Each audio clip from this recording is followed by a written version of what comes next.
Don't ever watch this movie alone, or you'll definitely regret it. The story takes place at a party. A group of young people are playing with an app that predicts the exact time of death. A girl's phone shows she has 63 more years to live, while two others have 32 and 40 years left respectively. But at that moment, Courtney turns pale. Her phone says she only has 3 hours left to live. Her friends rush to comfort her, saying it's just a game and telling her not to take it seriously. But little do they know, this prediction is about to come true. After the party, Courtney's boyfriend Evan is already drunk. She tries to persuade him to walk home with her, but Evan is stubborn and insists on driving. Thinking about the app, Courtney can't shake the feeling that something bad is going to happen, so she makes the split decision to get out of the car and walk home. As she's approaching her front door, her phone lets out an eerie sound. She picks it up and sees the remaining time is less than 2 minutes. Scared out of her wits, Courtney sprints home and locks the door tightly, but just then, she hears a strange noise coming from the bathroom. When Courtney steps forward to check, she's suddenly lifted off the ground by an unseen force. Seconds later, she falls from a height and dies instantly, and the countdown on her phone hits 0 right at that moment. Meanwhile, Evan gets into a car accident. He's injured, but not seriously, but a large tree branch pierces the passenger seat. If Courtney had been sitting there, she would have suffered a fatal injury. The next day, when Evan learns about his girlfriend's death, he finally realizes the prediction was real. Even though Courtney didn't get in the car with him, she still couldn't escape her fate. He tells a nurse named Quinn about what happened and says he's going to die in 19 hours. Quinn comforts him, saying it's just a silly app and telling him not to worry about it. When the countdown is down to 3 minutes, Evan suddenly becomes extremely nervous. He walks into the hospital hallway and sees a dark figure in the mirror at the corner. He turns around nervously, but there's nothing there. The dark figure flashes past and shatters the mirror, scaring Evan so much that he immediately runs to the nearby stairwell. Right after that, there's a frantic knocking on the door,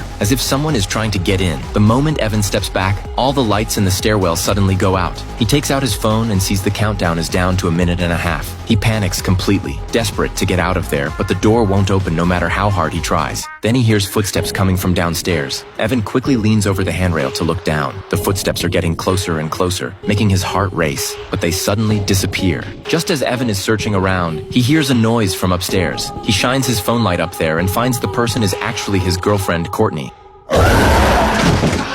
In his shock, Evan loses his balance and falls down the stairs, dying a tragic death right as the countdown hits 0. When Quinn hears about Evan's death, she's instantly terrified, because when she was talking about this with her colleagues yesterday, she also downloaded the app, and it says she only has 2 days left to live. Filled with fear, Quinn hurries to the ward to get Evan's phone, hoping to find out the reason behind the countdown, but the phone is password protected and she can't unlock it. Helpless, Quinn goes to the morgue, pulls out Evan's body. She tries to unlock the phone with his fingerprint but fails. Then she forces down her fear, pries open Evan's eyes, and uses facial recognition to unlock the phone. And sure enough, the countdown has already hit 0, leaving Quinn so scared that she collapses. Not knowing what to do, Quinn goes to a cell phone store to get a new phone and a new SIM card. Seeing that the app isn't on the screen, she thinks this might be the way to get rid of the countdown. But just as she's about to leave the store, something weird happens. The phone makes a sound like a monster growling, and then the app appears on her new phone out of nowhere. Quinn angrily demands an explanation from the store owner, asking why he installed such a thing on her phone. But the owner says he's never seen this app before. He even tries pressing the delete button several times, but it won't delete at all. After leaving the store, Quinn is so distracted that she almost hits a man while reversing her car. When she calms down and looks up, she sees a tall, dark figure in the backup camera's display. She turns around to look behind the car. There's clearly nothing there, but the dark figure in the camera is crystal clear. Just as Quinn is overcome with terror, a pair of large hands reach out to her from behind.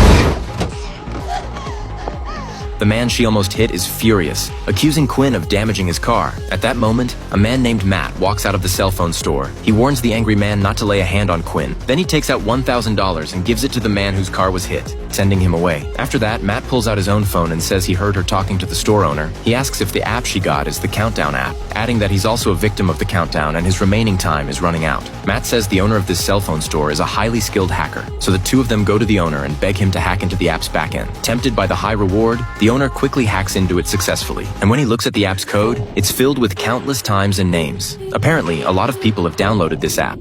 Quinn asks the owner to modify the countdown time for both of them, and it actually works. With the crisis averted, both of them let out a sigh of relief and let go of their previous worries. Quinn takes the initiative to invite Matt to stay at her house for the night, wanting to see if anything will happen that night. The two of them pour their hearts out to each other and fall asleep in each other's arms. In the middle of the night, the lights in the room flicker a few times and then go out suddenly. Quinn wakes up right away and sees Matt holding her beside her so she doesn't feel scared. At that moment, a shadow appears at the door and flashes past. Quinn quickly calls out to Matt beside her, but to her surprise, Matt pushes the door open and walks in, asking her what's wrong.